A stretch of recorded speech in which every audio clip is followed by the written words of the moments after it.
کہ آپ مولا کی زیارت پہ نہیں جا پائے تو شاید وہ مقام آپ کو نہیں ملا۔ میں آپ کی خدمت میں عرض کروں، جس جگہ بھی فرش عزائے حسین بچھائی جائے اور تذکرہ کریم کربلا ہو رہا ہو، وہ حسین کا حرم ہے۔ اب آپ اگر یہاں بیٹھ کے ذکر بھی سن رہے ہیں تو آپ حرم سید الشہداء کے اندر تشریف فرما ہیں، لہذا ہر کس دل میں ملال نہ رکھیے گا۔ عزیزان گرامی، فرش عزا کا کیا مقام ہے، فرش عزا کی کیا عظمت ہے، میرے پاس الفاظ نہیں ہے کہ میں بیان کر سکوں آپ کے سامنے، چونکہ مجھے حکم ہوا ہے کہ میں اس حوالے سے بھی چند باتیں آپ کی خدمت میں پیش کروں، لہذا کوشش کروں گا کہ دو چار باتیں آپ کی خدمت میں پیش کرتا چلوں اس عنوان سے کہ فرش عزا کی اہمیت کیا ہے، فرش عزا کا مقام کیا ہے۔ جس مقام پہ آپ آئے ہوئے ہیں، نہیں شاید جملہ غلط کہہ گیا، فرش عزا پہ آپ آئے نہیں ہیں، فرش عزا پہ آپ لائے گئے ہیں، فرش عزا پہ آپ لائے گئے ہیں۔ ایک توفیق ہے جو ہر کس و ناقص کو نہیں ملتی، ایک خاص دعائے زہرا ہے جو زہرا کے چاہنے والوں کے لیے، ورنہ کلمہ پڑھنے والے تو بہت ہیں جی، لا الہ الا اللہ کہنے والے، محمد رسول اللہ کہنے والے بہت ہیں، لیکن سب فرش عزائے حسین پہ نبی کو ان کے نواسے کا پرسہ نہیں دے رہے۔ اگر آپ آئے ہیں تو سمجھ جائیے کہ آپ کا انتخاب ہو، کوئی ایک نیکی ہے آپ کی جو آپ فرش عزائے حسین سے منسلک ہیں، اور سب سے بڑی نیکی ہے آپ کے ماں باپ کی دعا جو آپ کے حق میں شامل ہے۔ اس لیے معصوم نے فرمایا تھا کہ جب بھی ہماری محبت کی ٹھنڈک اپنے دلوں میں محسوس کرنا، اپنی ماؤں کو دعا دینا۔ یہ ماں باپ کی دعاؤں کا نتیجہ ہے کہ ہم اور آپ یہاں بیٹھے ہوئے ہیں، میں آج ممبر پہ بیٹھا ہوں، آپ فرش عزائے حسین پہ بیٹھے ہوئے ہیں۔ فرش عزا وہ مقام ہے جو فرش سے عرش تک کا راستہ لمحوں میں طے کر دیتی ہے۔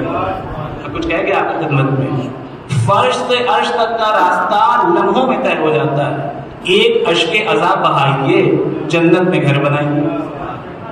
یہ کوئی خطابت نہیں ہے، یہ معصوم کی حدیث ہے، یہ معصوم کی حدیث ہے۔ من بکا او ابکا او تباکا علی الحسین علیہ السلام وجبت لہ الجنہ، جو روئے، رلائے، رونے جیسی صورت بنا لے، اس پہ بھی جنت واجب ہے۔ مولا رونے جیسی صورت بنا لے، ریاکاری کر لے، فرمایا ہاں اگر ریاکاری کوئی غم حسین میں ہو رہی ہے جنت واجب ہے۔ ریاکاری اسلام میں پسندیدہ عمل نہیں ہے، پسندیدہ عمل نہیں ہے، لیکن فرض کر لیں کہ ایک انسان کا دل شکستہ نہیں ہے، آنسو نہیں آ رہے، یہ اور بات ہے کہ اس کو اپنے حق میں دعا کرنی چاہیے کہ کیوں اسے توفیق گریہ نہیں ملی۔ گریہ کرنے کی توفیق بھی خوش قسمت لوگوں کو ملتی ہے، لیکن اگر گریہ نہیں کر پا رہا ہے، صرف رونے جیسی صورت بنا رہا ہے، تباہی کی منزل سے گزر رہا ہے، وجبت لہ الجنہ، اس پہ جنت واجب ہے۔ یہ ہے فرش عزا کا مقام۔ یہاں آ جائیے، دنیا بھی بنا لیجیے، آخرت بھی بنا لیجیے۔ لیکن عزیزان گرامی، یہاں آنے کے بعد ذمہ داریاں بہت بڑھ جاتی ہیں، آپ کی بھی ذمہ داری بہت بڑھ جاتی ہے، ہماری ذمہ داری بھی بہت بڑھ جاتی ہے۔ بلکہ آپ کی خدمت میں عرض کریں کہ ہر آنے والا عزادار ذاکر اور خطیب کی ذمہ داری کو بڑھا دیتا ہے۔ ذاکر اور خطیب کی ذمہ داری بڑھتی چلی جاتی ہے جیسے جیسے عزادار آتے چلے جاتے ہیں۔ یہ ہمارے کہا جاتا ہے نا، سب مجمع بہت ہوا، فلاں صاحب کی مجلس میں کتنا مجمع تھا، ایسا کیا کہنا، جمع خفیر تھا، بہت بڑا مجمع تھا۔ ہم نے مجمع کی کثرت کو تو دیکھ لیا، اپنی ذمہ داری کا احساس کیوں نہیں کیا؟ ذمہ داری کیا ہے آپ کی خدمت میں عرض کروں، اور ذمہ داری یہ ہے، فرض کر لیں کہ مجمع ماشاءاللہ بھی میرے سامنے اچھا خاصا ہے، فرض کر لیں کہ 50 لوگوں کا مجمع ہے مثلا،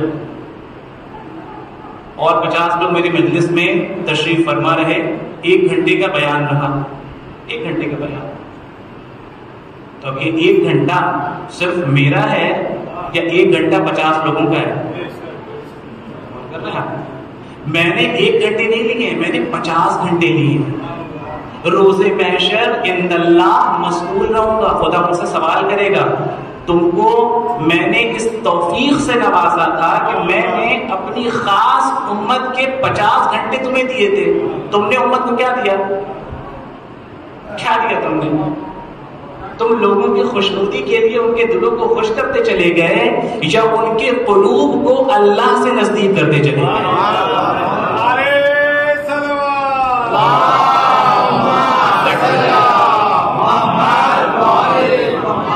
کیا کر رہے تھے تم ممبر پہ بیٹھ کے؟ لوگوں کی خوشنودی جلب کر رہے تھے، لوگوں کی توجہات جلب کر رہے تھے، یا لوگوں کی توجہات کو اللہ کی طرف کر رہے تھے؟ قرآن کہہ رہا ہے کہ جب بھی کلام کرو تو قول سدید بولو۔ کیا ہے قول سدید؟ قول سدید یہ ہے کہ جب میں ممبر پہ آؤں، آپ کے سامنے بیان کروں، ممکن ہے میری کچھ باتیں آپ کو تکلیف دے جائیں، ممکن ہے کچھ باتیں آپ کو تکلیف دے جائیں، لیکن میں ممبر پہ آنے کے بعد آپ کی رضایت اور آپ کی تکلیف نہ دیکھوں، بلکہ خدا کی مرضی اور خدا کا غضب دیکھوں۔ یہ ہے قول سدید۔ میں ممبر پہ آ کے ممکن ہے آپ کے دل کو ناشاد کر دوں، لیکن دل زہرا کو شاد کر دوں۔ یہ ہے ہدف ممبر کا، یہ ہے ہدف ذاکر کا، یہ ہے فرش ازا کے خطیب کی ذمہ داری۔ لہٰذا میری ذمہ داری بڑھتی چلی جائے گی۔